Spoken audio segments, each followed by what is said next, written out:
Okay, तो last class की अगर हम बात करें तो लास्ट क्लास में हमने आधा चैप्टर कंप्लीट कर चुके हैं। आधे चैप्टर के बेस पे हमने कुछ न्यूमेरिकल कॉन्सेप्ट किए थे एंड न्यूमेरिकल कॉन्सेप्ट किए थे उसके बाद मैंने कुछ होमवर्क दिया था एनसीईआरटी के एक्सरसाइज के क्वेश्चंस के। एंड सिर्फ एक बच्चा मनीष के अपलोड हुए हैं होमवर्क और किसी का भी अभी तक अपलोड नहीं हुआ है। आई डोंट नो क्यों नहीं किया आप लोगों ने। मैंने बोला है कि होमवर्क स्ट्रिक्टली फॉलो करो डेली रूटीन में, ठीक है। ऑनलाइन क्लास हो रही है इसका मतलब ये नहीं कि आप लोग अपने मन मर्जी करेंगे। तो homework time to time upload करिए क्लासरूम में।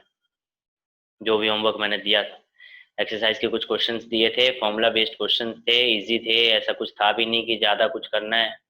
तो टाइम टू टाइम अपने होमवर्क अपलोड कर दिया करो। दिव्यांशु क्या चक्कर है, होमवर्क क्यों नहीं अपलोड हुआ? चंचल, मानसी, निशु, सोनिया, सोनिया रावत, अभी तक आप लोगों का होमवर्क अपलोड नहीं हुआ है। तो चलिए स्टार्ट करते हैं क्लास। होमवर्क अपलोड कर देना आप लोग।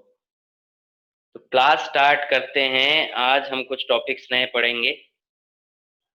तो अगर आपको याद हो तो मैंने बताया था कि जब चार्ज किसी इलेक्ट्रिक फील्ड और मैग्नेटिक फील्ड में एंटर करता है तो उसके ऊपर कुछ ना कुछ फोर्स लगता है।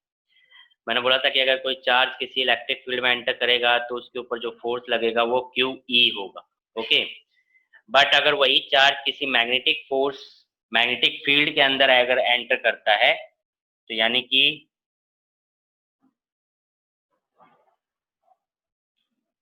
फोर्स ऑन चार्ज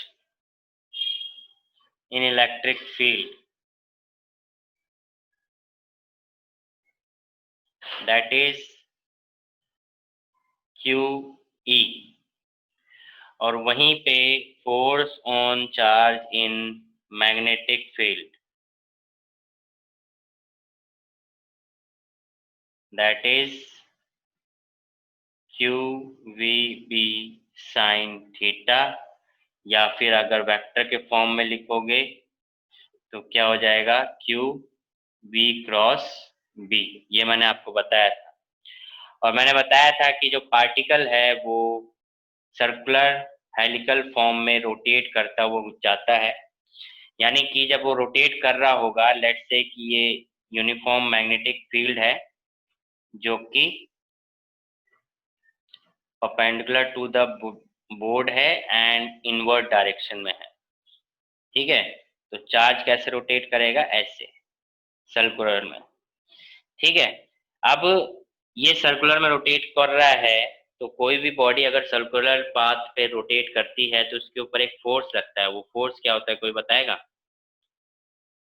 कोई भी बॉडी अगर सर्कुलर पाथ में रोटेट कर रहा है तो उसके ऊपर एक फोर्स लग रहा होगा and that force is known as, anyone?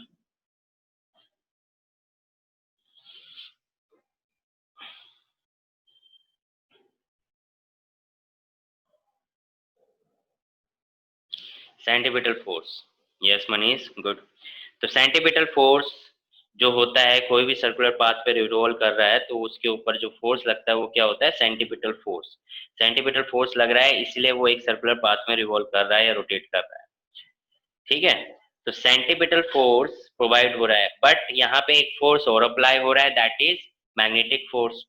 तो यानी कि जो मैग्नेटिक फोर्स अप्लाई हो रहा है वही क्या यहाँ पे प्रोवाइड कर रहा है, वही प्रोवाइड कर रहा है सेंटीपिटल फोर्स, ठीक है। तभी ये सर्कुलर पाथ में रिवॉल्व कर पा रहा है। तो इस केस में हो क्या रहा है कि जो मैग्नेटिक फोर्स है, जो मैग्नेटिक फोर्स है, मैग्नेटिक फोर्स वो सेंट्रीपिटल फोर्स के बराबर है, ठीक है। मैग्नेटिक फोर्स किसके बराबर है, सेंट्रीपिटल फोर्स के बराबर है।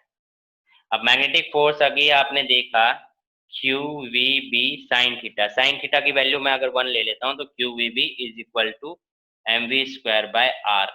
क्या आ गया, M V square by R. तो इस रिलेशन के बेस पे आप वेलोसिटी निकाल सकते हो, radius of the circular path निकाल सकते हो।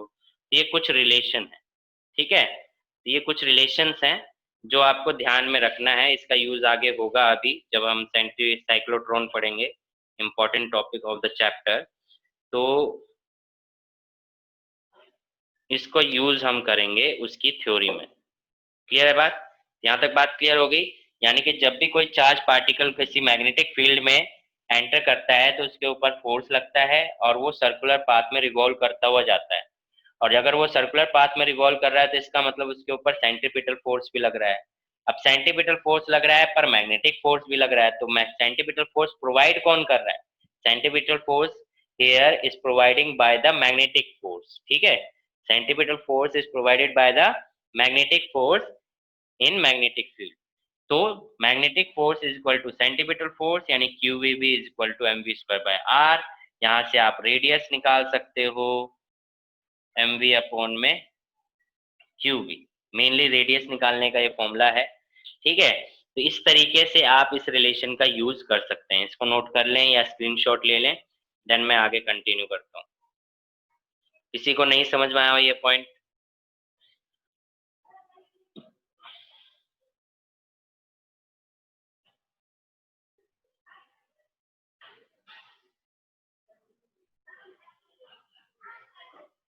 स्क्रीनशॉट ले लिया आपने? अब आगे देखिए, आगे मैं इसके बाद पे बता रहा हूं, दैट इज अब ऐसी कंडीशन भी हो सकती है कि हम इलेक्ट्रिक फील्ड और मैग्नेटिक फील्ड एक साथ अप्लाई कर रहे हैं। ठीक है, electric field and magnetic field क्या कर रहे हैं? एक साथ अप्लाई कर रहे हैं। तो उस केस में क्या होगा कि electric force and magnetic force दोनों ही कंबाइंड फॉर्म में लगेंगी। तो जब भी इलेक्ट्रिक फोर्स और मैग्नेटिक फोर्स कंबाइंड फॉर्म में लगती हैं तो उस पे क्या होता है? उसको हम लॉरेंस फोर्स कहते हैं। क्या कहते हैं? Lawrence force. Lawrence force is basically the combined form of electric force and magnetic force. Okay, ये चीज आप ध्यान रखेंगे।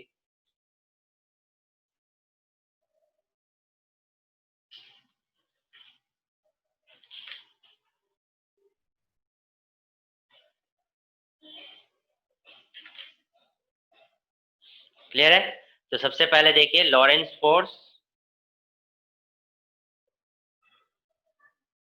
यानी कि जो लॉरेंस फोर्स होता है वो Fe प्लस Fm होता है, यानी electric force and magnetic force. अगर आप देखोगे Fe मींस क्या हो गया? इलेक्ट्रिक फोर्स यानी कि QE। ठीक है, और मैग्नेटिक फोर्स की बात करोगे तो क्या हो जाएगा? QV cross B। तो कंबाइंड फॉर्म में आपका क्या आ जाएगा? E plus V cross B, V cross B। तो ये लॉरेंस फोर्स का फॉर्मूला आ गया, दैट इज लॉरेंस फोर्स। ठीक है, ये क्या आ गया? Lawrence force. तो इसकी डेफिनेशन आप लिख लो। डेफिनेशन क्या है? The force experienced bye a charged particle, the force experienced by a charged particle moving in space, moving in space, where both electric and magnetic fields, where both electric and magnetic field exist is called Lorentz force. The force experienced by a charged particle moving in space where both electric and magnetic fields exist is called Lorentz force. Okay, और formula आप देखोगे तो ये formula बन गया Lawrence force का। Clear है? सभी को क्लियर? किसी को कोई डाउट? लॉरेंस फोर्स क्या हो गया? Combined force. ठीक है, नेक्स्ट है वेलोसिटी सिलेक्टर या वेलोसिटी फिल्टर।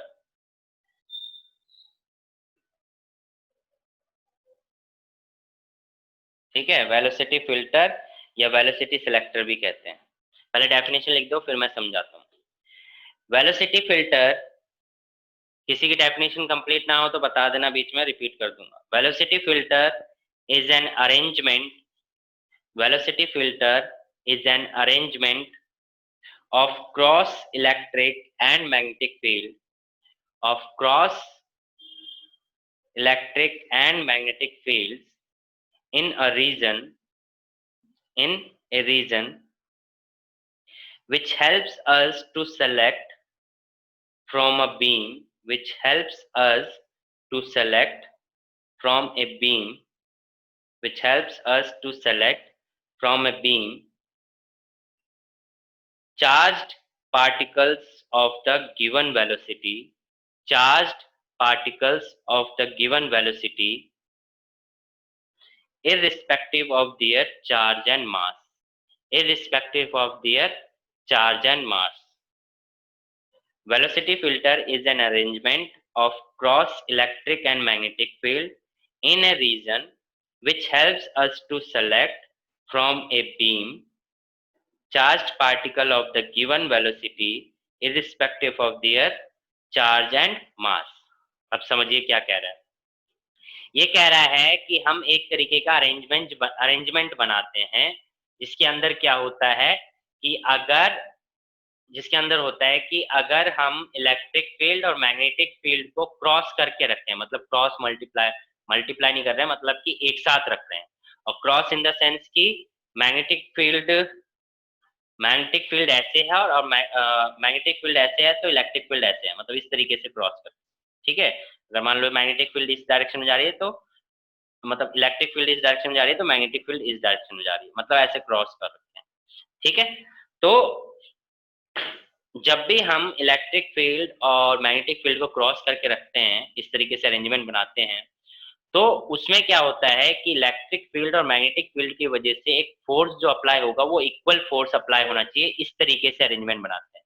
यानी कि इसके अंदर जो है इलेक्ट्रिक फोर्स और मैग्नेटिक फोर्स क्या होने चाहिए, इक्वल होने चाहिए।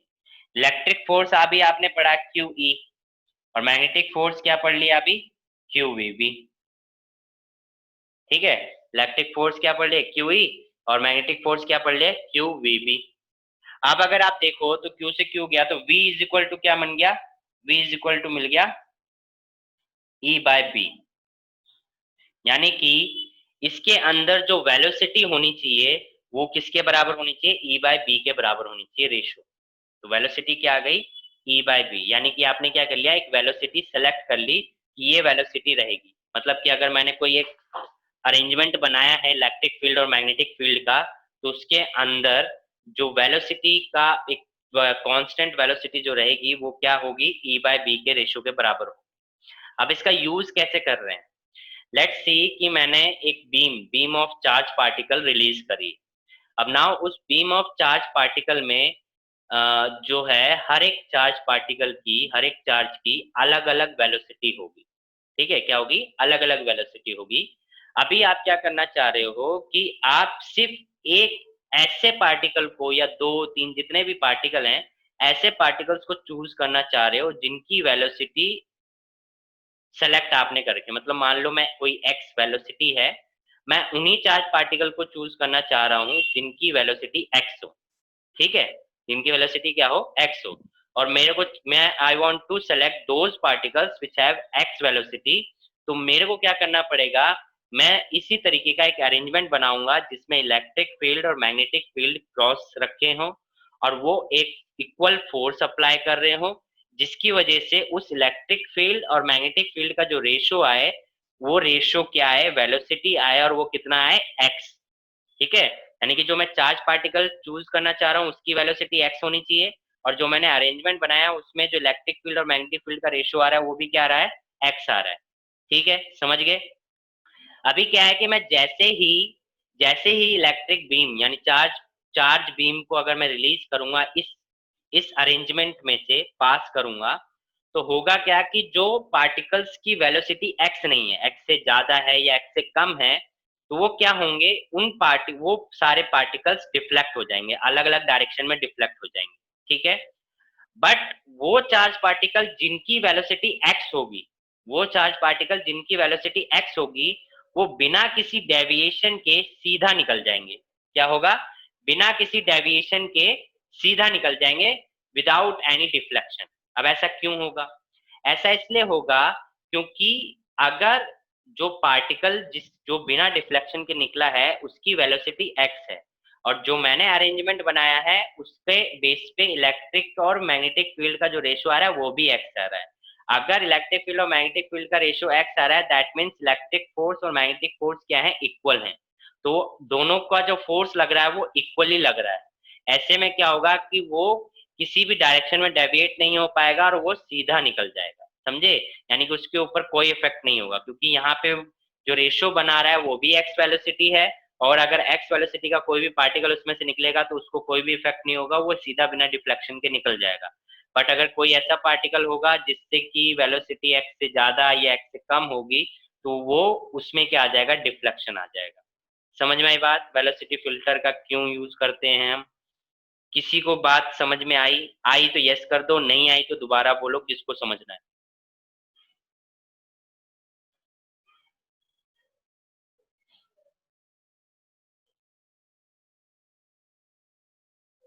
मनीष समझ में आ गया? ओके। ऋषभ आ गया, Mansi yes, okay. Sonia yes.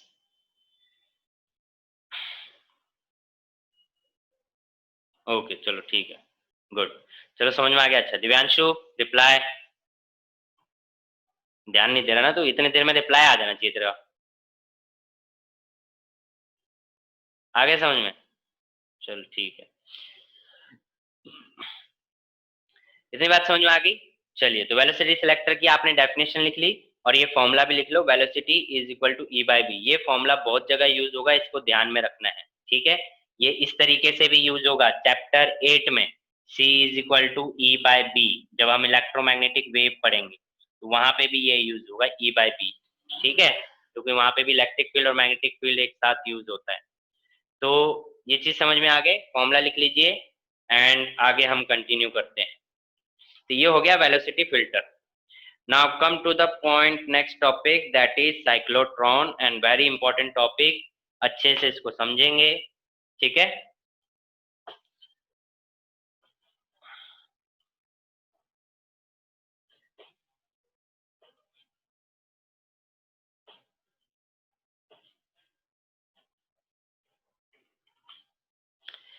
तो टॉपिक है हमारा साइक्लोट्रॉन।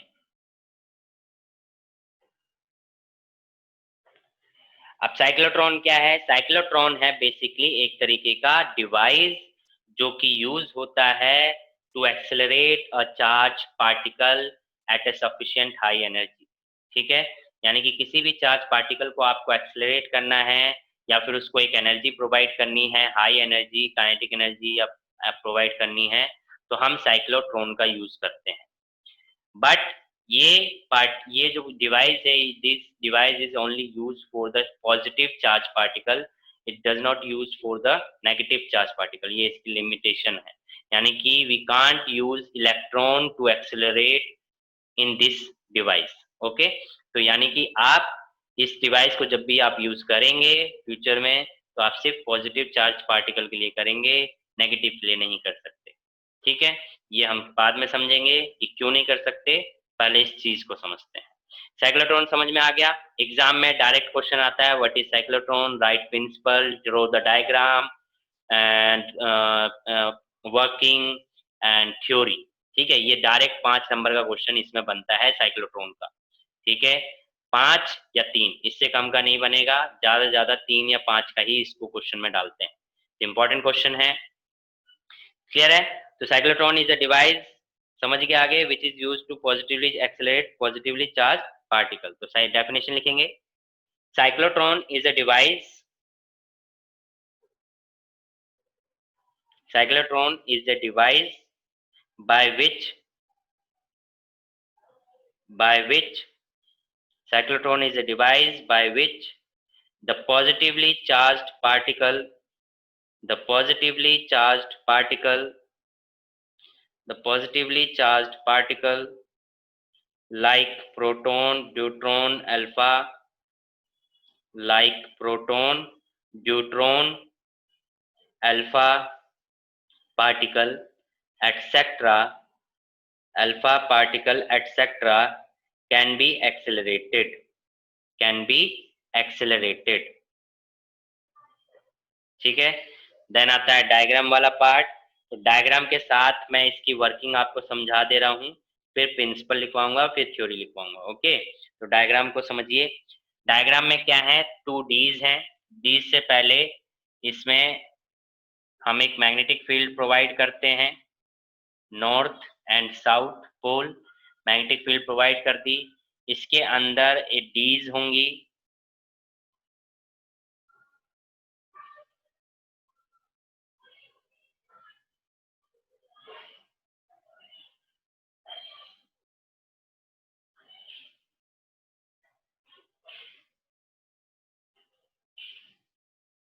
ठीक है, इस तरीके से डीज होती हैं।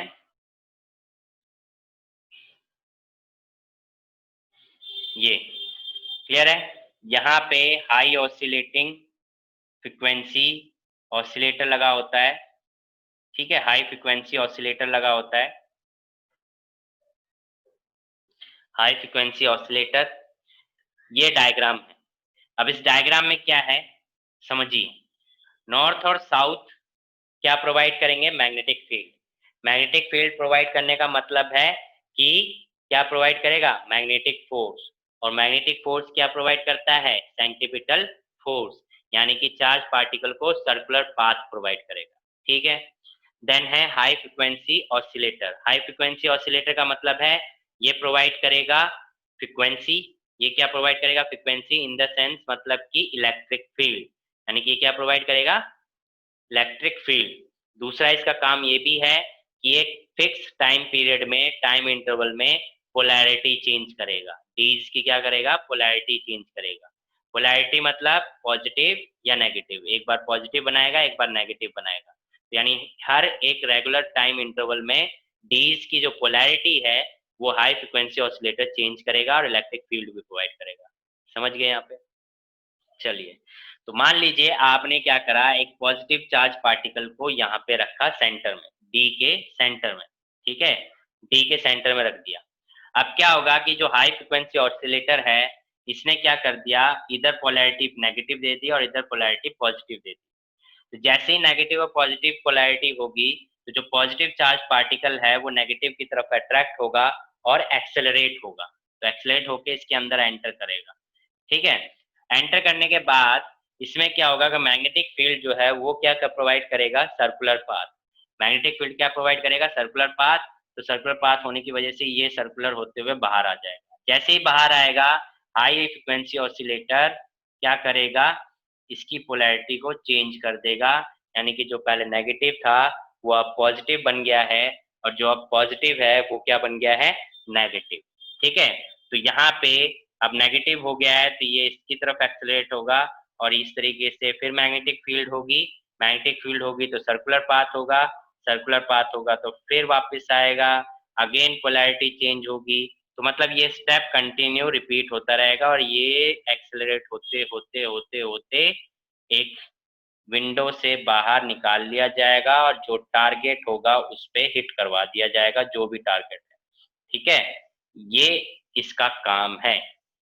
किसको नहीं समझ में आया, देखिए, सेंटर पे positive charge, high frequency oscillator ने पोलैरिटी प्रोवाइड करी, negative positive, charge particle exact हुआ, डीज के अंदर गया, डी के अंदर गया, मैग्नेटिक फील्ड ने सर्कुलर पाथ प्रोवाइड किया तो वो सर्कुलर पाथ में निकला, फिर वापस बाहर निकला तो फिर इसने पोलैरिटी चेंज करी, देन वो दूसरे डीज में एंटर किया, अगेन मैग्नेटिक फील्ड ने सर्कुलर पाथ प्रोवाइड किया, अगेन वो रोटेट करके आया, तो ये प्रोसेस रिपीट होता गया और एक हाई फ्रिक्वेंसी ऑसिलेटर ने, यानी कि जो चार्ज पार्टिकल था उसके पास अब इनफ एक्सेलरेशन है, इनफ एनर्जी है, जिसकी वजह से वो एक टारगेट पे हिट करवाया जा सकता है, ठीक है। तो ये हो गया इसका वर्किंग, यानी इस तरीके से काम करता है।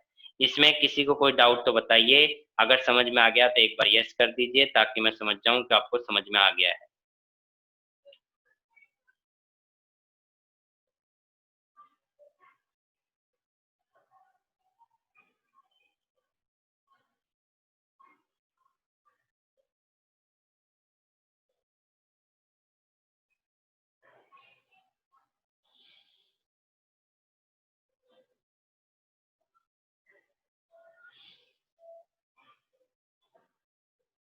मनीष आ गया समझ में।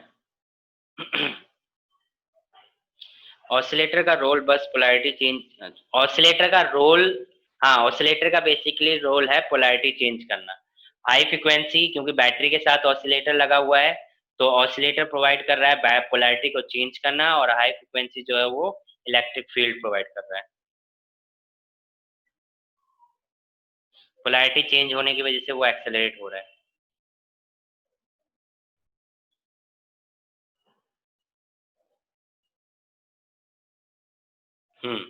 अब यहाँ पे जो बात ध्यान रखने वाली है, जो कि पहली बात, जो ये पोलैरिटी चेंज करेगा एक फिक्स इंटरवल में करेगा।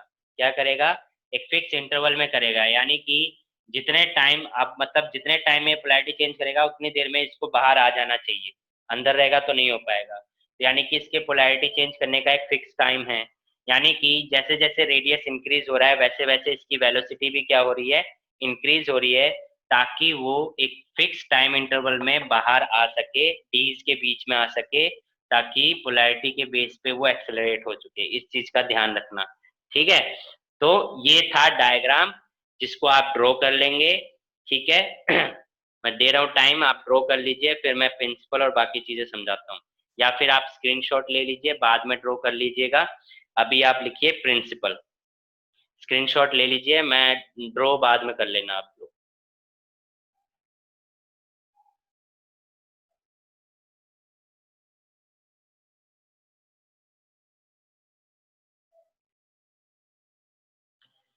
तो प्रिंसिपल लिखेंगे। Principle: the working of the cyclotron is based on the fact that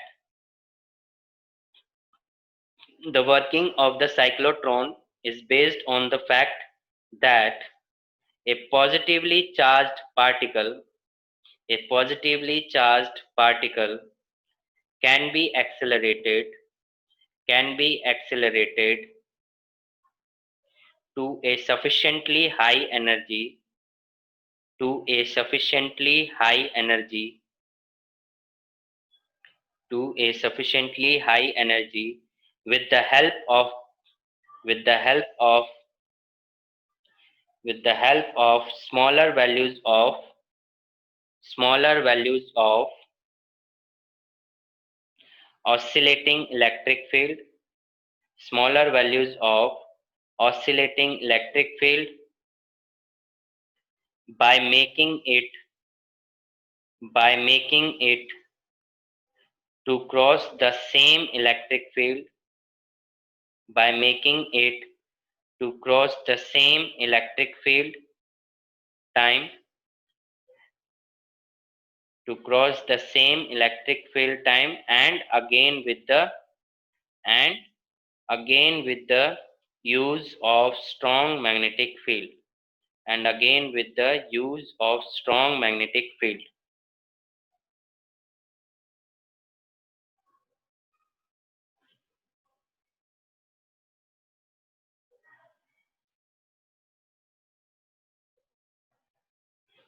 ठीक है?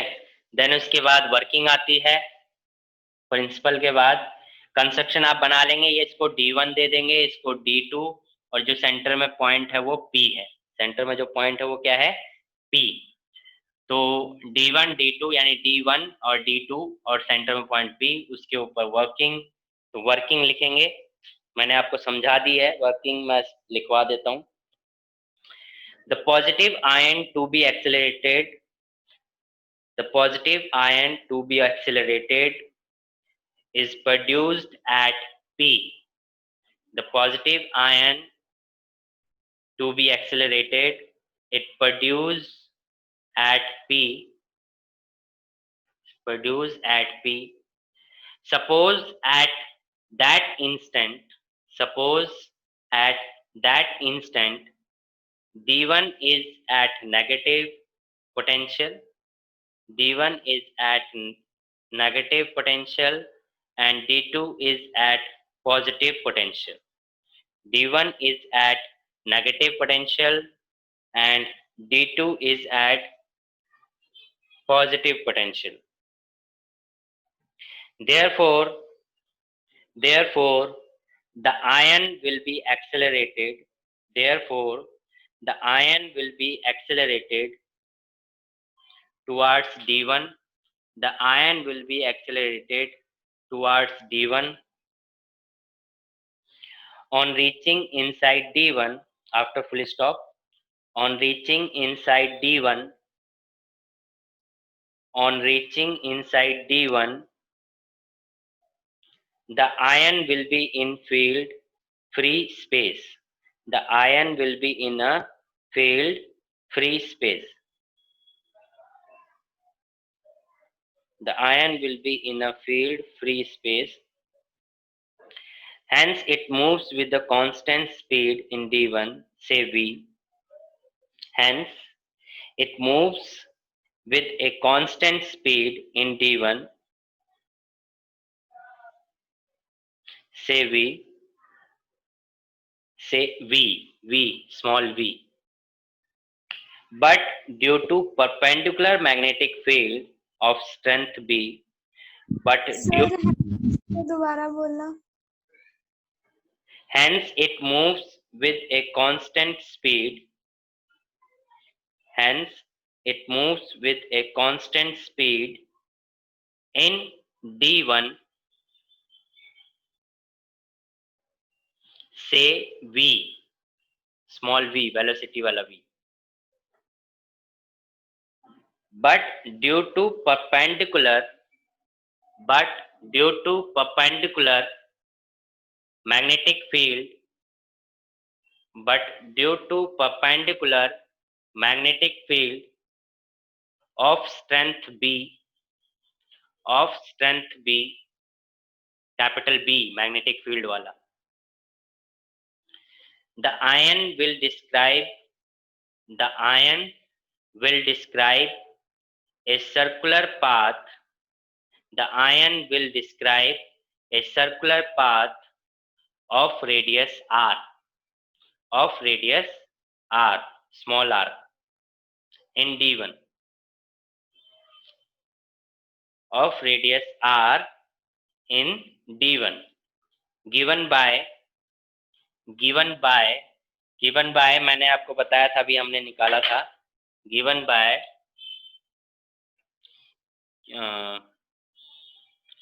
QVB is equal to mv square by r. तो r is equal to क्या मिल गया, mv by qv. ये रेडियस आपको मिल गया.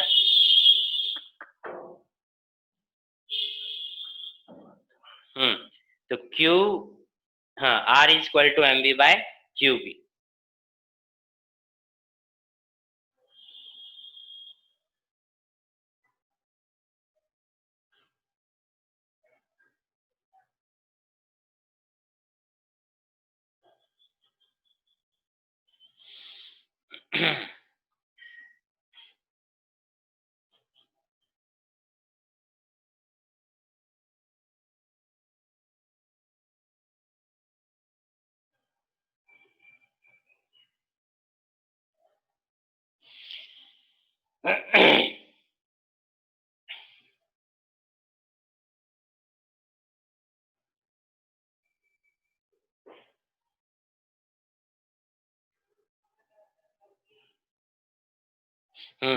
फिर लिखिए, then as the ion arrives in the gap,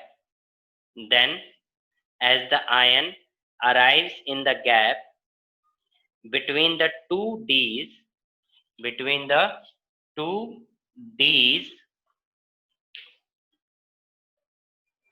the polarity of the two Ds is reversed. The polarity of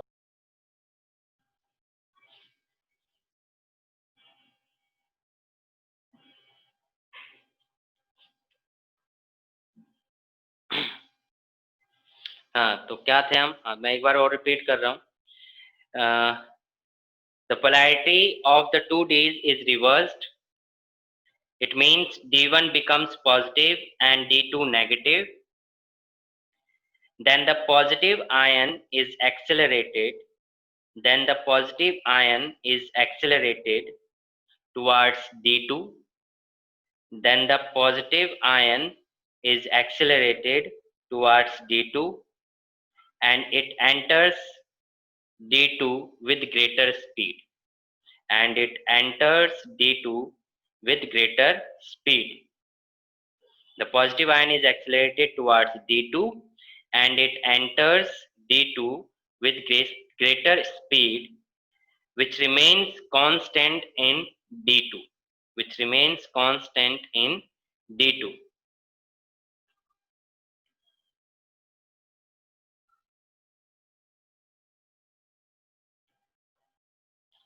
The ion will describe a semicircular path.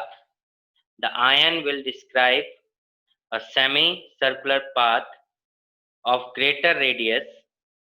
The ion will describe a semicircular path of greater radius due to perpendicular magnetic field, and again will arrive in the gap,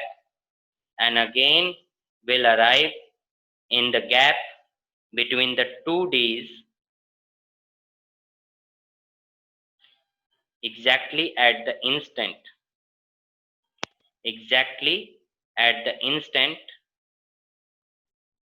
the polarity of the ion will describe a semicircular path. The ion will describe a semicircular path of greater radius due to perpendicular magnetic field,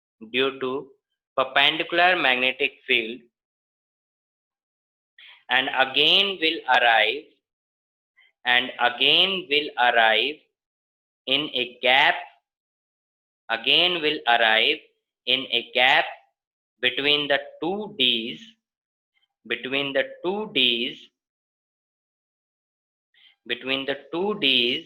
exactly at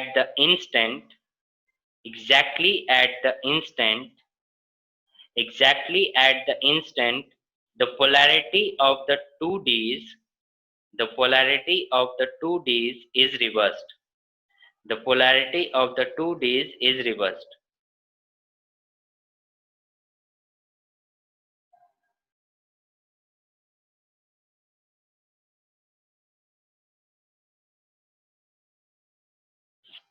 ठीक है?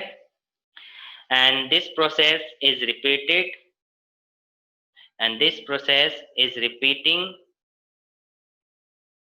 Thus the positive ion will go on accelerating every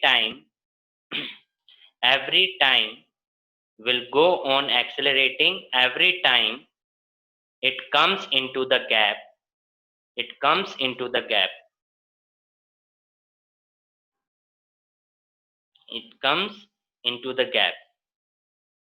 Now the accelerated ion can be removed out.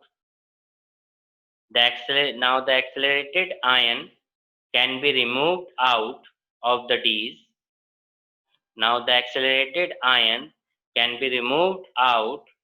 the Ds. From window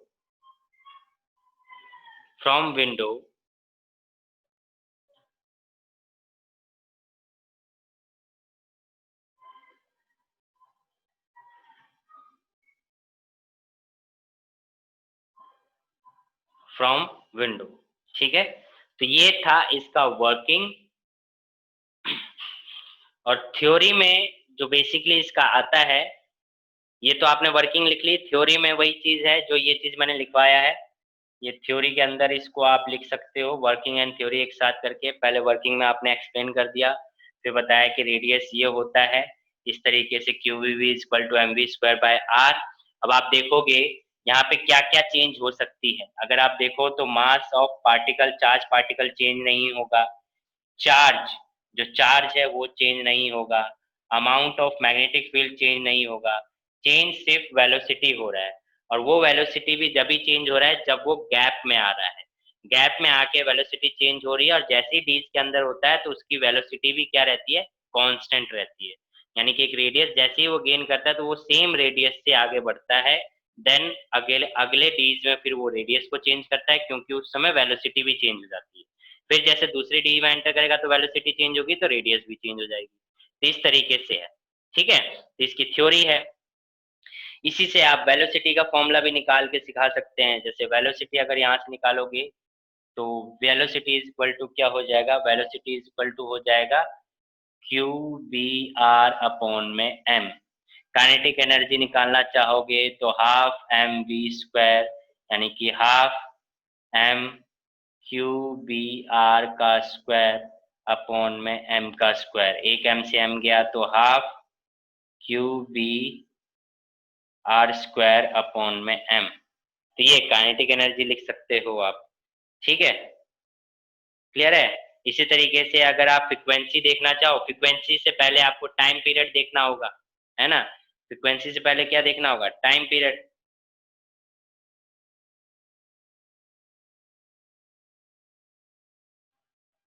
frequency से पहले क्या देखोगे, time period. तो time period अगर आप देखते हो, T, time is equal to क्या होता है, डिस्टेंस अपॉन में speed. Time is equal to क्या होता है, डिस्टेंस अपॉन में स्पीड। अब जब डिस्टेंस होगा तो वो एक सर्कम यानी कि क्या करेगा, सर्कुलर पाथ पे रिवॉल्व करेगा। सर्कुलर पाथ पे मतलब डिस्टेंस मतलब सरकमफ्रेंस, सरकमफ्रेंस मतलब 2 पाई आर अपॉन में वेलोसिटी। 2 पाई आर, आर का फॉर्मूला आपने क्या निकाला है, ये निकाला है। तो एम वी अपॉन में वी क्यू बी, बी से बी गया तो क्या आ गया, 2 पाई एम बाय क्यू बी, है ना, क्यू बी। ये क्या आया, टाइम पीरियड। ये क्या आया, टाइम पीरियड। उसी से अगर आप फ्रीक्वेंसी निकालना चाहते हो, फ्रीक्वेंसी क्या होता है, 1/t होता है। तो frequency is equal to 1/t होता है, तो क्या हो जाएगा, क्यू बी अपॉन में 2 पाई एम। तो अगर आप देखो टाइम पीरियड का फॉर्मूला देखोगे तो क्या होगा, 2 constant, pi constant, M mass constant, charge constant and magnetic field constant. यानी कि जो टाइम पीरियड है वो क्या है, कांस्टेंट है। यानी कि चार्ज कितनी भी स्पीड चेंज करके आ जाए पर उसको एक रेगुलर फिक्स टाइम इंटरवल में गैप में आना ही पड़ेगा, ठीक है। वही टाइम पीरियड पोलैरिटी के चेंज होने का भी है, समझ गए। तो ये थ्योरी में आप ये करेंगे। पहला साइक्लोट्रॉन क्या है, कंस्ट्रक्शन यानी कि डायग्राम, वर्किंग या प्रिंसिपल, प्रिंसिपल जो मैंने लिखवाया, then working and theory, working में आप एक्सप्लेन करेंगे पूरी वर्किंग, एंड थ्योरी में आप ये दिखा देंगे लिख के, फॉर्मूलाज निकाल के दिखा देंगे, ठीक है। देन आती लिमिटेशन, ये पूरा 5 नंबर के क्वेश्चन में आता है, ठीक है। और एक छोटा सा न्यूमेरिकल डाल दिया उसके बेस पे, फॉर्मूला बेस्ड, ठीक है, समझ गए। लिमिटेशन, नेक्स्ट है limitation.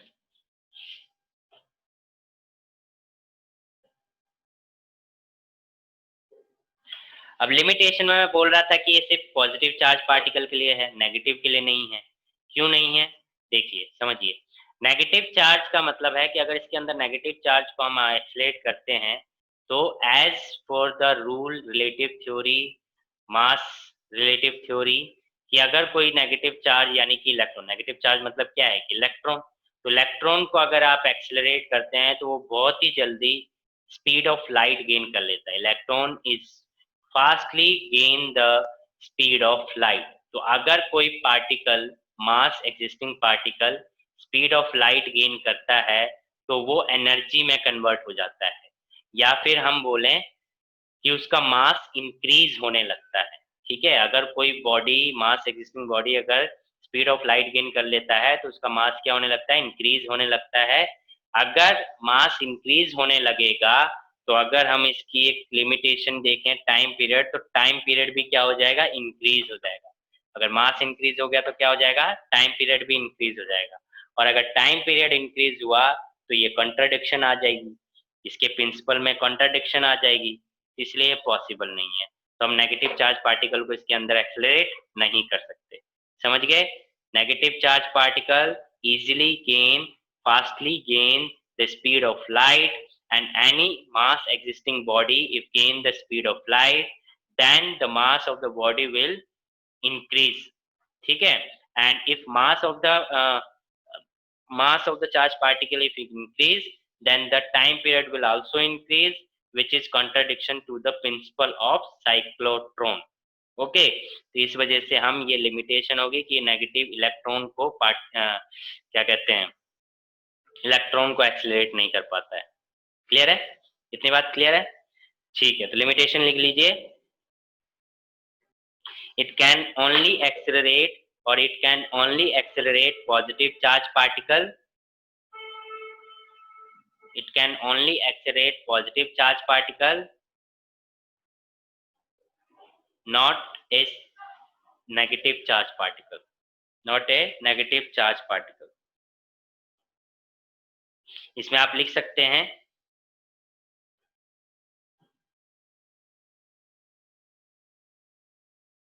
as the speed of ion becomes comparable with the as the speed of the ion becomes comparable with the light, if the as the speed of the ion becomes comparable with that of light, comma, the mass of the ion increases according to the relation m is equal to m naught under root 1 minus v square by c square. ठीक है, ध्यान रखना, ये इसको ऐसे लिखो, यहाँ लिख रहा हूँ m is equal to m naught upon में under root 1 minus v square by c square, ठीक है। दोबारा लिख लीजिए, as the speed of the ion becomes comparable with that of light, the mass of the ion increases according to the relation, ये relation हो गया। If mass increases, the time also increases. If mass increases, the time also increases, which is contradiction to the principle of cyclotron. So it's not possible in cyclotron. तो मतलब we can't use cyclotron. Clear? यहाँ तक किसी को कोई doubt, limitation, मतलब कोई भी डाउट हो साइक्लोट्रॉन को लेके पूछिए।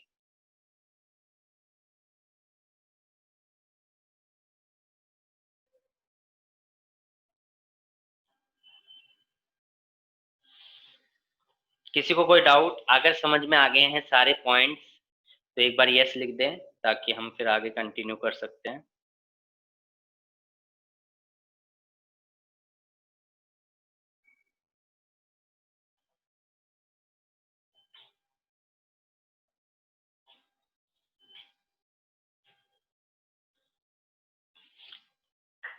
सोनिया रावत, चंचल, दिव्यांशु,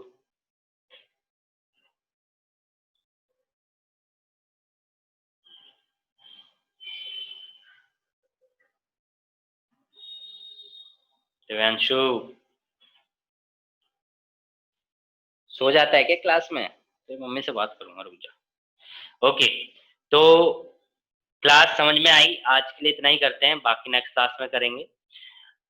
चैप्टर अच्छे से पढ़िए, असाइनमेंट डाल रखे हैं। अच्छा, इस यूनिट के नहीं डाले ना, चैप्टर 4 के नहीं डाले हैं, बाकी के तो डाल रखे हैं। आप लोग सॉल्व करिए, उसमें से भी क्वेश्चन मैं टेस्ट में डाल सकता हूँ, तो आप लोग क्लास को अच्छे से करिए। अभी आपका कोई डाउट है तो पूछिए, अदरवाइज फिर मिलते हैं नेक्स्ट क्लास में। Any doubts?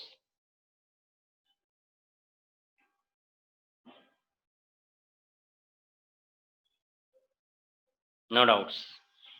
सोनिया एग्जाम्पल 4.8, अब मैं एग्जाम्पल एनसीईआरटी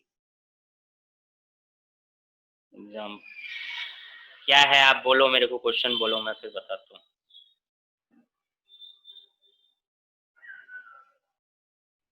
तो लेंथी क्वेश्चन है।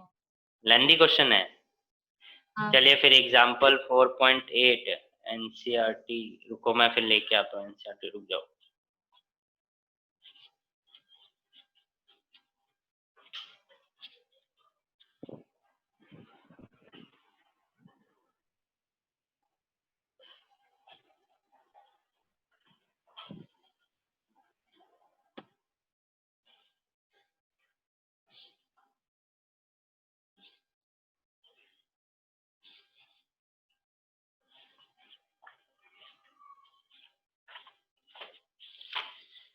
Hmm, 4.8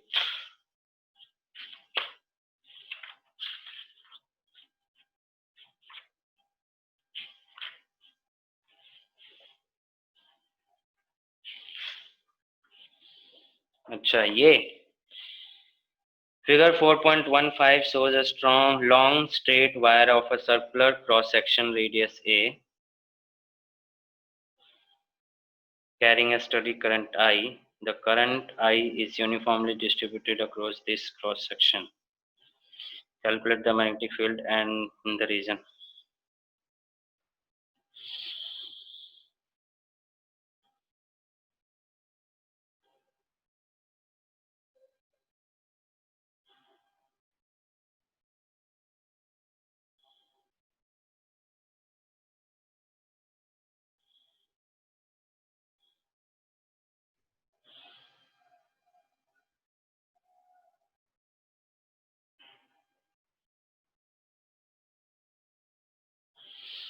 देखिए, अब इसमें क्या है कि एम्पियर सर्किटल लॉ का अप्लाई किया हुआ है, ठीक है।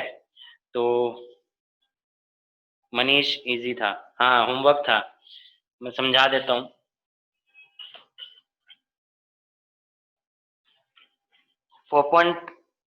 एग्जाम्पल पूछा मनीष, इन्होंने एग्जाम्पल पूछा, मैंने शायद एक्सरसाइज का होमवर्क में दिया था ना।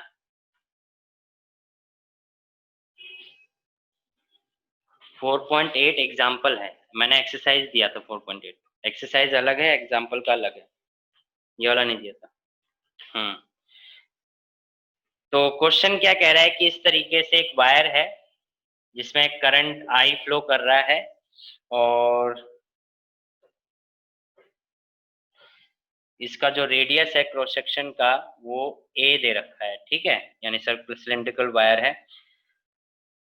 अब इसमें क्या है कि ये बोल रहा है कि 3 केस दिखा रखे हैं, कि ये और एक अंदर। अभी तो 2 केस समझ लीजिए, यानी कि सेंटर से एक रेडियस ये हो गया और एक रेडियस ये हो गया, तो 2 केस बन गए। एक रेडियस जो है वो ए से बड़ा है और एक जो रेडियस यानी लूप ले लिया वो ए से छोटा है, ठीक है। अब अगर एम्पियर सर्किटल लॉ की बात करें तो एम्पियर सर्किटल लॉ क्या कहता है, B dot d l is equal to mu naught I, यही कहता है, और आई भी टोटल करंट है। अब इसमें मैग्नेटिक फील्ड निकालने के लिए बोल रहा है, तो मान लीजिए फोर हम बात कर रहे हैं, इसकी बात कर रहे हैं are is greater than a के लिए, यानी कि बाहर वाले लूप के लिए, ठीक है।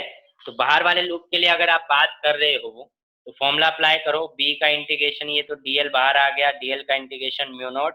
अब अगर इस लूप की बात करूं बाहर वाले की, तो इसके अंदर टोटल करंट कितना जा रहा है, आई, क्योंकि इसने बोला है कि ये जो आई करंट है इस सिलेंड्रिकल वायर में यूनिफॉर्मली डिस्ट्रीब्यूटेड है, तो टोटल करंट कितना फ्लो कर रहा है इस सर्कुलर लूप के अंदर, आई, तो हम आई ही लिखेंगे।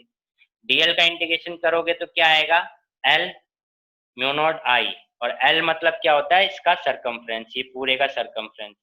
तो सरकमफ्रेंस मतलब कितना हो गया, सरकमफ्रेंस मतलब हो गया 2 पाई आर इंटू में म्यू नॉट आई, तो बी इज इक्वल टू क्या आ गया, म्यू नॉट आई अपॉन में 2 पाई आर। इसका तो ये एप्लीकेशन तरीके जो मैंने एप्लीकेशन में निकाला था ना स्ट्रेट वायर की वजह से, तो ये तो उसी तरीके से हो गया।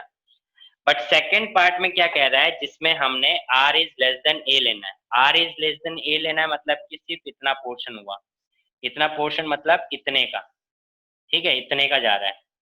तो ये जो आई करंट है वो तो पूरे में फैला हुआ है ना, तो इतने पोर्शन में कितना करंट होगा पहले तो वो निकालना पड़ेगा, तभी हम कर सकते हैं, समझ गए। तो सेकंड पार्ट में वही कह रहा है कि सेकंड पार्ट में क्या है कि उसने करंट की वैल्यू निकाली है, देखो नेक्स्ट वाले पार्ट में अगर आप देखो,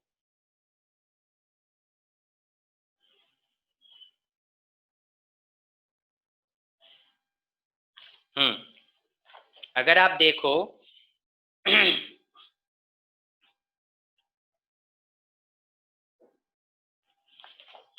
देखो इस पूरे सिलेंड्रिकल वायर में करंट क्या फ्लो कर रहा है, आई, ठीक है, आई फ्लो कर रहा है। तो इसको आप देखो इस तरीके से, यानी कि इसका ये पूरा एरिया कितना हुआ, ये पूरा एरिया हुआ ना, ये पूरा एरिया, ये पूरा एरिया हुआ। अगर ये पूरा एरिया निकालोगे तो पूरा एरिया क्या आएगा, आई करंट फ्लो कर रहा है किसमें, पूरे एरिया में, यानी कि पाई आर स्क्वायर में, है ना, पाई आर स्क्वायर में। तो वन में कितना फ्लो करेगा, वन में फ्लो करेगा पाई आर स्क्वायर अपॉन में आई। इतनी बात समझ में आई। हमें कितने का निकालना है, इतने का, इतने का रेडियस कितना दे रखा है इसने, स्मॉल आर, नहीं सॉरी उल्टा ले लिया, पाई ए स्क्वायर होगा ना, इसकी वायर की रेडियस कितनी दे रखी है, पाई ए स्क्वायर।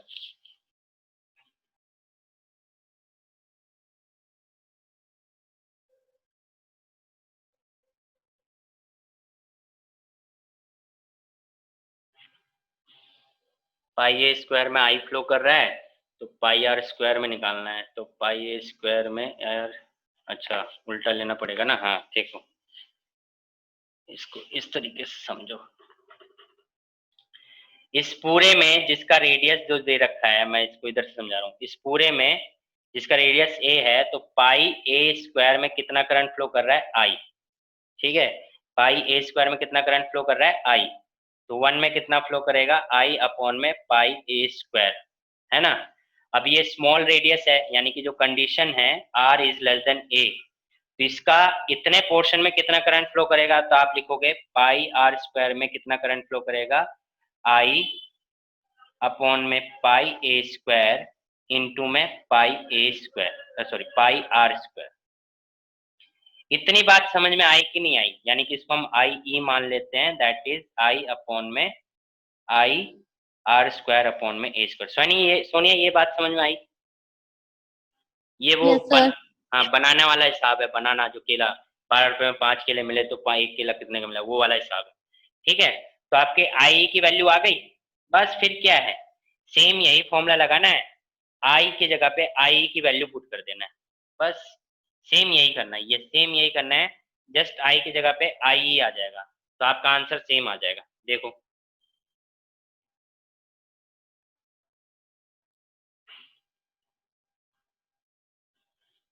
समझ में आया सोनिया? ये करूँ यहाँ पे, इसको मैं सोल्व करता हूँ, इधर इधर इधर किधर करूँ, इधर करता हूँ। देखो ये हुआ, तो हमने क्या लगाया, बी डॉट डी एल का close integral is equal to mu naught I e. तो बी डी एल का इंटीग्रेशन करोगे तो म्यू नॉट आई ई की वैल्यू कितनी है, आई आर स्क्वायर अपॉन में ए स्क्वायर।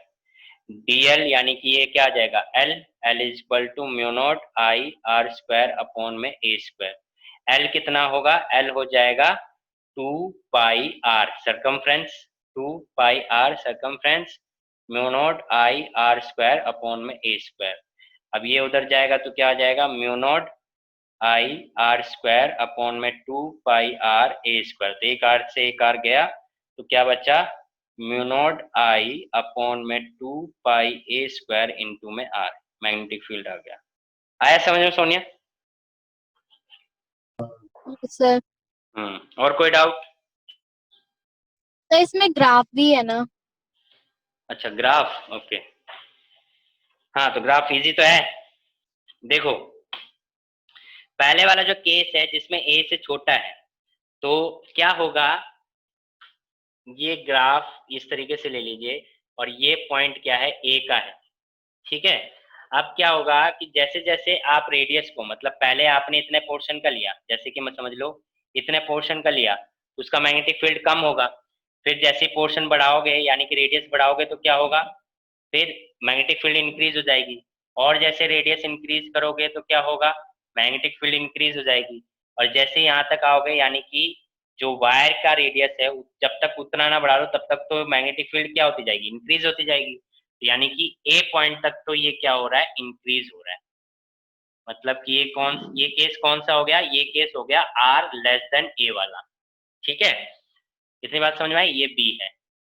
उसके बाद देखो यहां से अब करंट की वैल्यू कांस्टेंट रहेगी, अब करंट की वैल्यू इंक्रीज नहीं हो सकती। अब जैसे जैसे रेडियस इंक्रीज करोगे मतलब इतने के लिए, तो करंट की वैल्यू क्या है, उतनी ही है।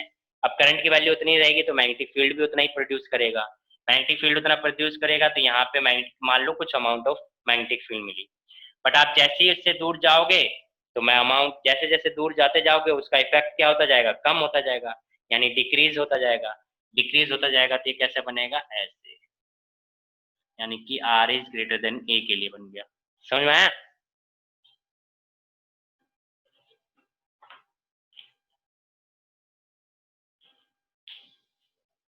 सोनिया? Yes sir. और कोई डाउट?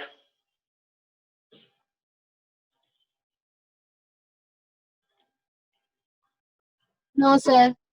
चलिए मनीष, कोई डाउट? कोई डाउट नहीं, मनीष का तो वैसे ही लिखा हुआ है। चलिए ठीक है, फिर मिलते हैं नेक्स्ट क्लास में। Till then bye bye.